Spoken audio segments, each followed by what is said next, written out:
하나님 말씀은 구약성경 욥기 28장 12절에서 19절까지입니다.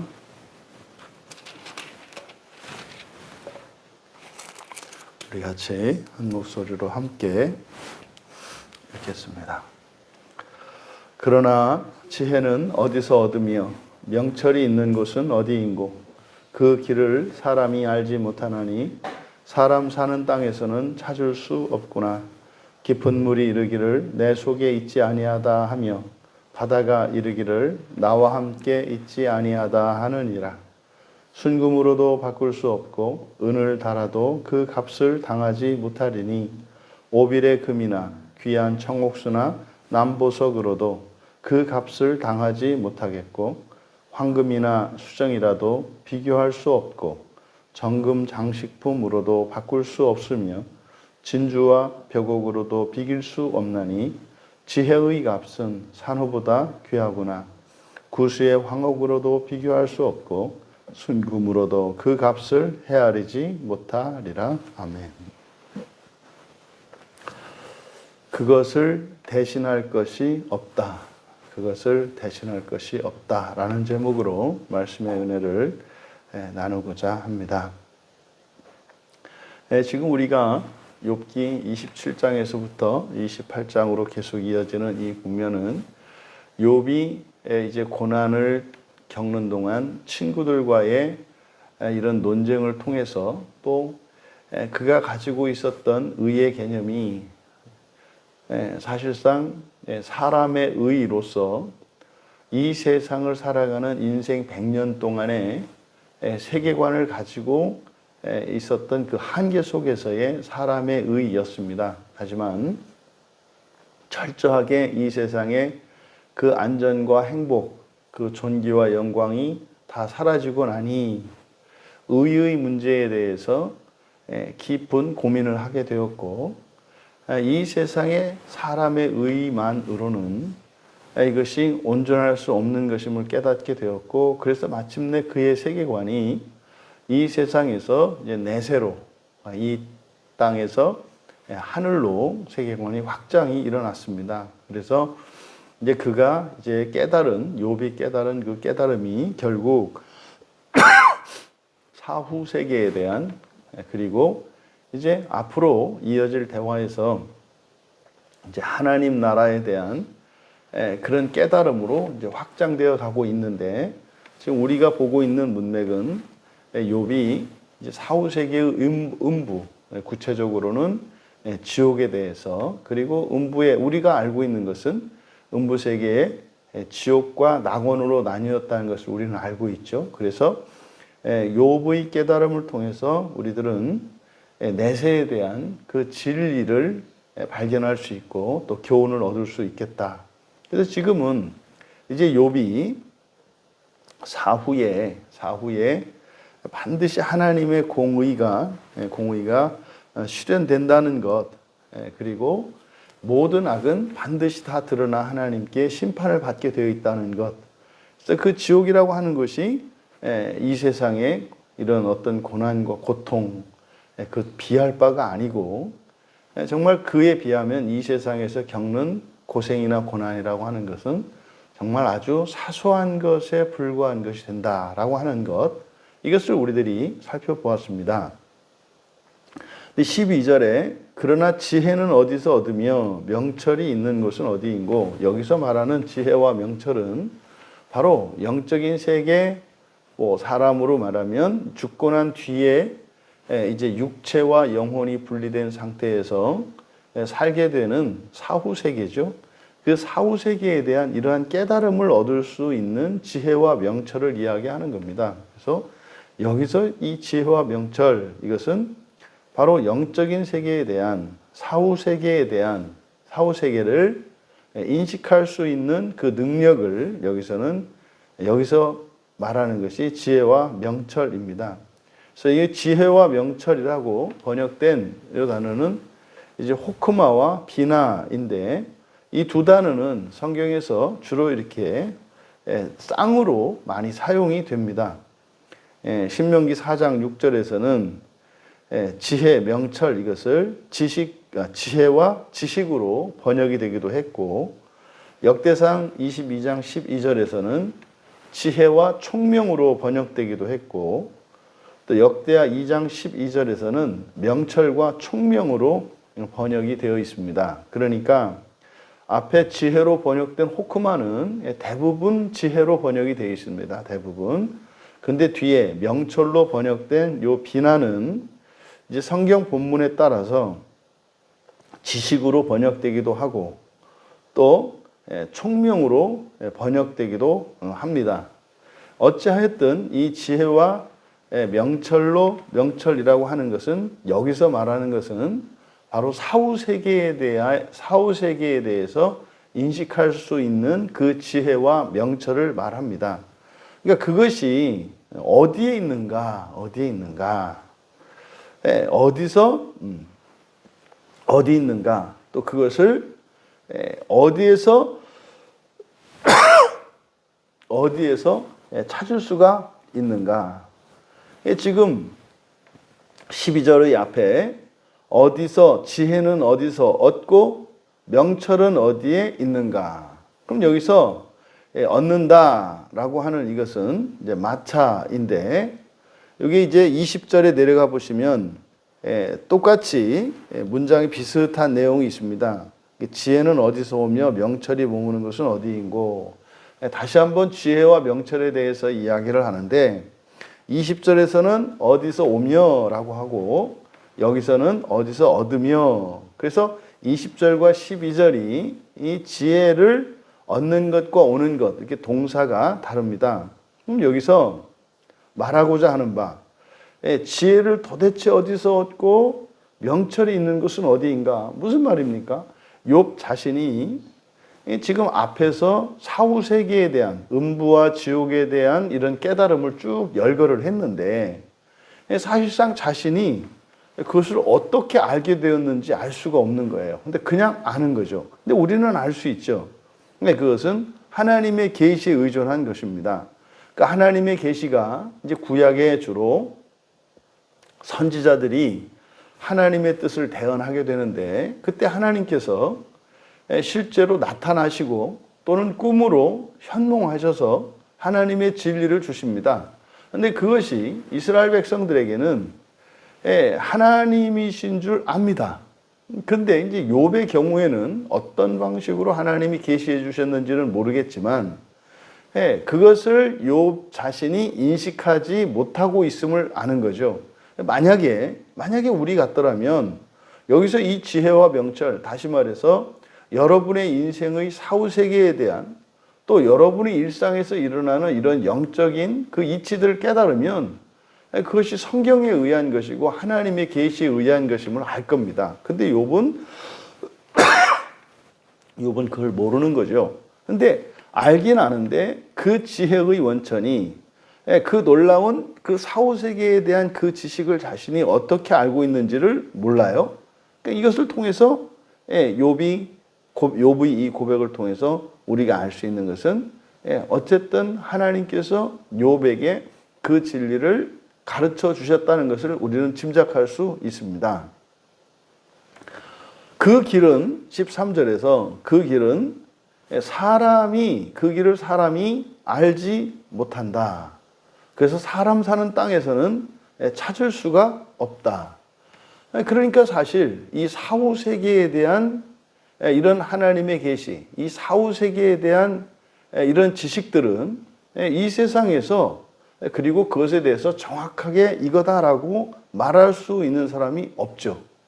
2절이 여기서 그 길이라고 번역을 해 놓았는데, 이것이 길이 에레크입니다. 에레크를 이렇게 번역을 한 건데, 이 에레크라고 하는 말은 이제 뭐 줄 또는 정돈 이런 의미를 갖습니다만, 그래서 이것을 길이라고 번역한 거죠.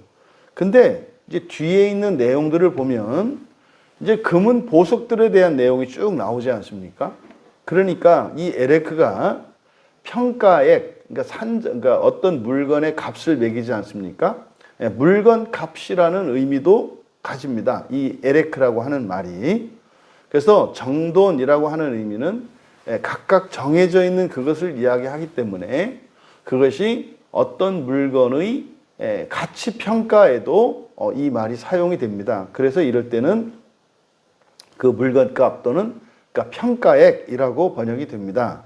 그래서 13절에 그 길을 사람이 알지 못한다. 이것은 그러니까 인간이 그 평가액을 알지 못한다. 그래서 그 평가액이라고 하는 것은 바로 앞에 있는 지혜와 명철에 대한 가치. 그럼 여기서 지혜와 명철은 사후세계에 대한 지식이기 때문에 그러니까 사후세계에 어떤 일이 일어난지를 알 수 있는 그 지혜와 명철이라는 것은 결국 하나님의 계시죠. 하나님의 말씀이죠. 영적인 진리, 이런 사후세계에 대한 이 진리를 아는 그것의 가치, 이것을 에레크, 그 길로 나타냈고 사람이 알지 못한다. 여기서 사람은 아담이 아니고 에노시이기 때문에 그냥 이때는 인간 또는 인류라고 해야 된다. 그래서 인간이 그 평가액을 알지 못한다. 그리고 사람 사는 땅 이렇게 되어 있습니다만 사람 사는 이라고 번역한 것은 이제 하이인데 그래서 살아있는 땅입니다. 살아있는 땅 이것을 이제 사람이 사는 땅 이렇게 얘기한 거죠. 살아있는 땅에서는 그것을 찾을 수가 없다. 그러니까 살아있는 땅에서는 그것을 찾을 수 없다. 그러니까 살아있는 땅은 우리가 사는 이 세상이고 우주적으로 이야기하면은 지구를 말하는 거죠. 그러니까 땅에서는 찾을 수 없다라고 하는 말이 무슨 말이냐면 그 가치의 그 평가의 길이라고 번역된 에레크에 대한 이야기예요. 그 가치를 대신할 수 있는, 다시 말해서 그 가치가 어떠한가 하면 이 세상에 있는 그 어떤 것으로도 값을 치를 수 없을 만큼 무한한 가치를 가지고 있다라고 이야기를 한 겁니다. 그래서 12절에서 그 지혜와 명철은 지옥, 사후세계에 대한 지식을 말하는 것이고 그리고 13절에서는 그 가치가 너무 커서 무한하다라고 하는 의미이다. 그래서 14절에서부터 19절까지는 바로 13절의 그 내용을 13절을 이제 보충 설명하는 내용입니다. 그러니까 어떤 것으로도 그것을 대신할 것이 없다. 그러면서 이제 14절에서부터 14절은 깊은 물이 이르기를 내 속에 있지 않다. 바다가 이르기를 나와 함께 있지 않다. 이것은 12절에 대한 내용에 대한 답이죠. 12절에 지혜는 어디서 얻고 명철이 어디 있는고. 그래서 그 지혜와 지식에 대한 출처 그리고 어디에서 얻을 수 있는가를 아무도 모른다는 거죠. 깊은 물도 모르고 바다도 모른다는 뜻이에요. 그러니까 14절은 12절에 대한 부연 설명. 그러니까 무엇으로도 그 어느 누구도 알 수 없다는 것. 그리고 이제 15절에서부터 순금, 은, 또 오빌의 금, 청옥수, 남보석, 또 황금 수정, 정금 장식품, 진주, 벽옥, 산호, 구수의 황옥, 순금 등등 해서 지상에서 얻을 수 있는 모든 금은 보화들을 열거합니다. 근데 이것으로도 그 값을 치를 수 없다는 내용이에요. 그런데 뒤에서 열거하고 있는 15절에서부터 금은 보석들을 쭉 열거하는데 여기에 이제 이렇게 쭉 왜 이렇게 많은 것들을 열거했을까? 그냥 뭐 간단하게 이 모든 것을 다 합쳐도 그 값을 치를 수 없다. 그만큼 값이 크다. 뭐 내용상으로는 간단한 내용인데 왜 이렇게 길게 문장을 늘여서 썼을까? 여기에 보면 지금 15절에서부터 사용된 동사가 샤칼, 살라, 아라크, 자카르, 아라크, 살라 이렇게 해서 지금 우리말 성경에 뭐 값을 15절에 당하지 못한다. 당하지 못한다. 이게 이제 샤칼이거든요. 당하지 못한다. 그리고 16절에 오빌의 금이나 청옥수나 남복수로 그 값을 당하지 못한다. 그러니까 15절과 16절이 똑같이 당하지 못한다 이렇게 번역이 되어 있습니다만 15절에 당하지 못한다, 당하다라고 번역한 이 단어는 샤칼이고 15절은 샤칼이고 16절은 살라입니다. 살라. 그 다음에 17절에 황금이나 수정이라도 비교할 수 없고 바꿀 수 없다. 여기서 비교할 수 없다라고 하는 이것이 아라크입니다. 아라크. 그리고 이제 17절로 18절에 사용된 동사는 벽옥으로도 비길 수 없나니 여기서 비길 수 없다. 여기에는 또 자카르입니다. 그리고 이제 구수의 황옥으로 19절에 비교할 수 없고 여기 이제 비교할 수 없고 여기는 아라크입니다. 그리고 순금으로 헤아리지 못한다. 헤아리다. 이게 살라예요. 지금 이렇게 쭉 동사를 뭐 여러분들이 다 알 필요는 없는데 여기에 병행 구조가 나타난다는 것을 말씀드리려고 하는 거예요. 그래서 진주, 벽옥, 산으로도 감당할 수 없다. 그래서 이 진주와 벽옥을 기준으로 해서 18절에 진주와 벽옥으로도 비길 수 없다. 그러니까 18절에 밑줄을 쳐 놓으시고 18절을 기준으로 해서 앞뒤로 아라크와 살라가 앞뒤로 배치되어 있습니다. 그러니까 18절을 기준으로 해서 18절에 자카르가 가운데에 있고 바로 앞과 바로 뒤에 아라크가 있고 또 그 다음에 살라가 있다 이 말이에요. 그래서 살라, 아라크, 자카르, 아라크, 살라 이렇게 병행 구조가 나타난다. 중요한 것은 18절 자카르 중심이 되는 진주와 벽옥으로도 비길 수 없다라고 하는 이 말이 중요하다는 거예요.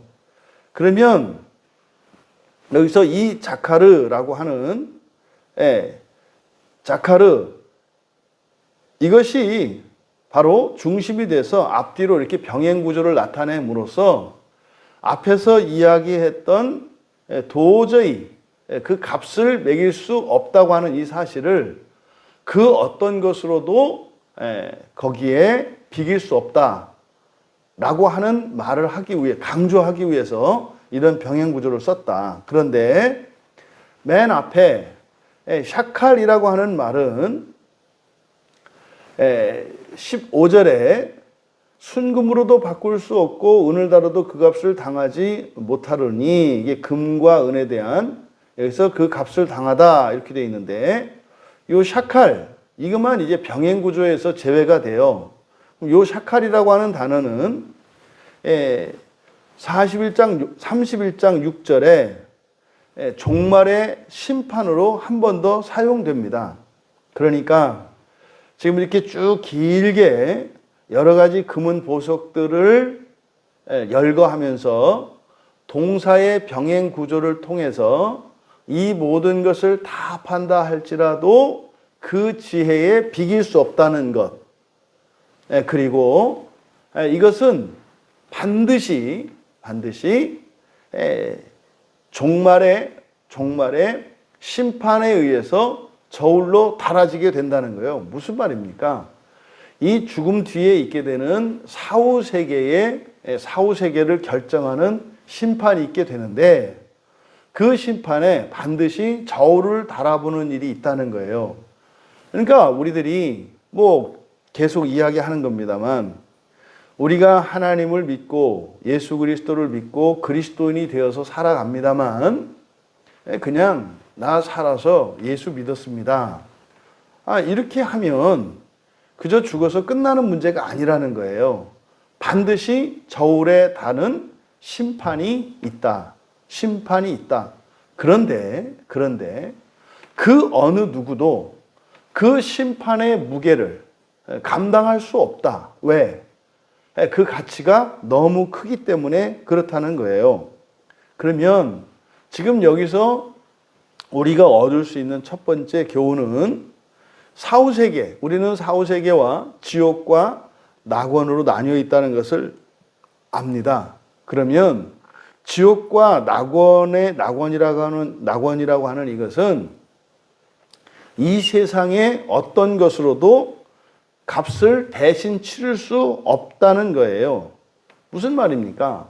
이 세상에 그 어떤 재산이나 어떤 재물을 가지고도 지옥을 대신할 수 없고 또 낙원을 살 수도 없다는 뜻이에요.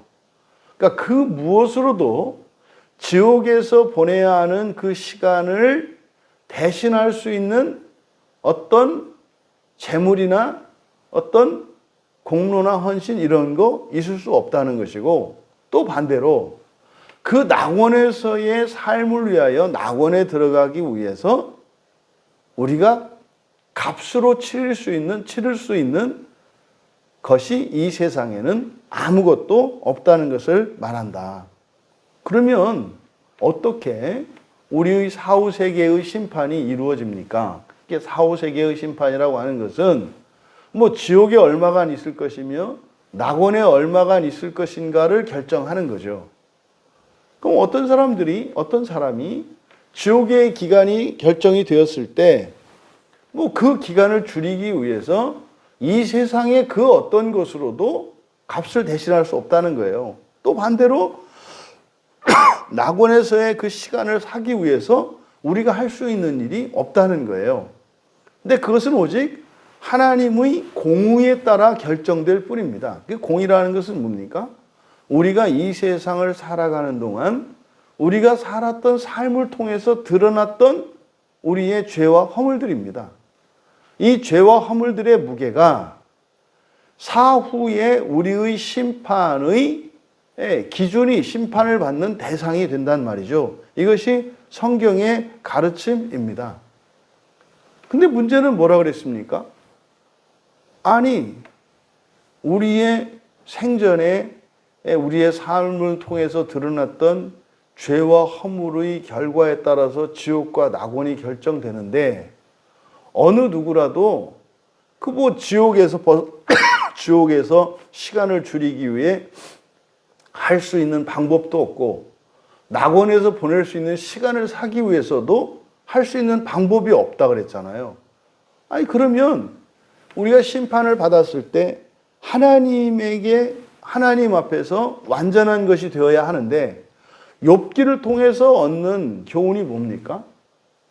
욥과 같이 이 지상에서 사람으로서 완전한 사람도 거기서는 벗어날 수가 없다는 거예요. 낙원에 들어갈 수도 없을 뿐더러 지옥에서 살 수밖에 없는 운명이라고 이야기를 하는 거예요. 그러면 우리들이 어떤 대책이 있겠는가? 이거에 대해서 이제 뒤에서 계속 이야기를 할 겁니다. 일단 여기에서 우리에게 말씀하는 바는 뭐예요? 어느 누구도 하나님의 심판에서 지옥을 면할 자가 없다는 사실이고, 더더군다나 그 지옥에서의 삶을 경감받기 위해서 우리가 할 수 있는 것은 아무것도 없다는 사실을 이야기합니다. 우리 여러분, 그래서 우리가 이 세상을 살면서 이 세상의 모든 것보다 더 가치가 크며 더 중요한 것이 있다면 사후 세계에서 그 심판에서 우리가 지옥에서 벗어나고 낙원에 들어갈 수 있는 길을 아는 지혜와 총명입니다. 그것은 오직 하나님의 계시에 의존합니다. 그러면 지금 우리가 읽은 12절에서 19절은 절대적으로 절망할 수밖에 없는 것이 인생이라고 하는 것을 깨닫게 됩니다. 바로 이것 때문에 하나님께서 이 문제를 해결해 주시기 위해서 이 세상에 사람으로 오셔서 무한한 생명으로 값을 치러주신 거죠. 그러면 예수 그리스도께서 치러주신 값은 지옥에서 우리가 조금도 있을 필요가 없을 만큼 충분한 가치가 있는, 무한한 가치가 있는 것이며, 또 완전히 낙원에서의 삶을 살 수 있을 만한 무한한 가치가 있는 것입니다. 그러니까 예수 그리스도가 이 땅에 오신 것은 우리의 인생들, 그 지옥에서 벗어날 수 없는 비참한 우리 인생을 지옥에서 값을 치르고 사셔서, 또 우리의 그 어떤 것으로도 살 수 없는 그 낙원을 또한 당신의 무한한 생명으로 사셔서 우리에게 주신 것이죠. 그래서 지옥을 없애고 낙원으로 우리를 초대하기 위하여 그리스도께서 이 땅에 오신 것입니다. 그래서 우리가 이 세상을 살아가는 동안 예수 그리스도를 믿음으로 이제 더 이상 지옥의 공포에 두려워 떨지 않고 또 지옥과는 완전히 결별한 인생을 살 수 있게 되었으며, 살면서 우리가 인간의 연약함으로 또 나 개인의 어떤 부족이나 잘못으로 겪을 수밖에 없는 인생의 이런 환난과 고생과는 무관하게 영원하고 완전한 그 하나님 나라의 복과 자유와 평화를 누릴 수 있게 되었다는 사실입니다.